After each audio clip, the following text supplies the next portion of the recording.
Hello guys, if my baby says it's super, and you know this recipe is worth trying. So let's make chocolate banana cake. ఇది no refined sugar and no maida. చలో ఇంకెందుకు లేదు start చేసేద్దాం. So first నేను బాగా పండిపోయిన 2 అరటిపళ్ళు తీసుకొని మంచిగా మ్యాష్ చేసుకోవాలి. ఇట్లాగా మ్యాష్ చేసుకున్న తర్వాత నేను 2 ఎగ్స్ బ్రేక్ చేస్తున్నాను. ఇక్కడ ఎగ్స్ అనేవి ఆప్షనల్ అండి, మీకు కావాలంటే వేసుకోవచ్చు లేకపోతే లేదు. నేనైతే ఎగ్స్ వేసుకున్నా బికాజ్ ఇది హెల్దీ రెసిపీ కాబట్టి నా కిడ్కి ఎంతో కొంత ప్రోటీన్ వెళ్ళాలి, అందుకనే ఎగ్స్ వేసుకున్నాను. You all should try this recipe అండి, ఎందుకంటే కిడ్స్కి కానీ మీ ఇంట్లో పెద్దవాళ్ళకి కానీ బాగా నచ్చుతుంది అండ్ హెల్దీ కాబట్టి. ఇంక ఇక్కడ ఒక స్ట్రైనర్ తీసుకొని దాంట్లో నేను ఓట్స్ పౌడర్ 1/2 కప్ తీసుకున్నాను. సేమ్ కొంచెం జల్లెడ పట్టించిన తర్వాత 1/2 కప్లోనే మనం మైదా పిండి ప్లేస్లో వీట్ ఫ్లోర్ యాడ్ చేసుకుంటున్నాము, అంటే గోధుమ పిండి. సో దీన్ని కూడా మంచిగా స్ట్రెయిన్ చేసుకొని కొంచెం 2 table spoons cocoa powder and 1.5 table spoon baking powder and 1/2 table spoon baking soda. So మొత్తం మంచిగా మిక్స్ చేసేసుకొని పక్కన పెట్టేసుకోవాలి. చూసారా, నేను చూపించినట్టు ఇట్లా మిక్స్ చేసేసేయాలి.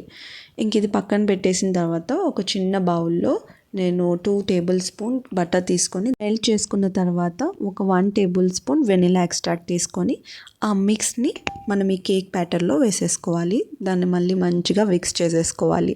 సో ఇక్కడ నేను చూపించేది ఏంటంటే డేట్స్ అనమాట. నేను ఇక్కడ స్వీట్నెస్ కోసం డేట్స్ యాడ్ చేశాను. డేట్స్ ఆల్రెడీ కొంచెం హీట్ చేసిన మిల్క్లో ఒక 5 to 6 టేబుల్ స్పూన్ మిల్క్ అది దానిలో వేసేసి నానబెట్టి తర్వాత గ్రైండ్ చేసేసి దాన్ని కేక్ మిక్స్లో యాడ్ చేసేసుకోవాలి. అండ్ మీకు కావాలనుకుంటే ఇది ఆప్షనల్, చాక్లెట్ చిప్స్ యాడ్ చేసుకోవచ్చు. నేను ఇక్కడ బాదం చాక్లెట్ చిప్స్ యాడ్ చేసుకున్నాను. కేక్ టిన్ తీసుకొని దానిలో బటర్ అప్లై చేసి దానిపైన కొంచెం పౌడర్ కోట్ చేయండి. ఇంకా ఈ బ్యాటర్ని పోర్ చేసేసి మంచిగా ఇట్లా నేను ప్రీ హీట్ చేసుకొని పెట్టుకున్న ముందే అందులో ఆల్రెడీ హీట్ ఉంది కాబట్టి చాలా ఫాస్ట్గా కేక్ అనేది మనకి రెడీ అయిపోతుంది. You can see the cake. నేను ఆల్రెడీ ట్రై చేశానండి ఒక ప్లేట్లో ఫ్లిప్ చేయడానికి, బట్ ఫ్లిప్ అవ్వలేదు, అది పాడైపోతుందేమో అని చెప్పి నేను అందులోనే అట్లా కట్ చేసేస్తున్నాను. So finally a soft moist chocolate banana cake is ready. Save this recipe and give it a try guys. And let me know in the comments. Please do like, share and subscribe to my channel అండి.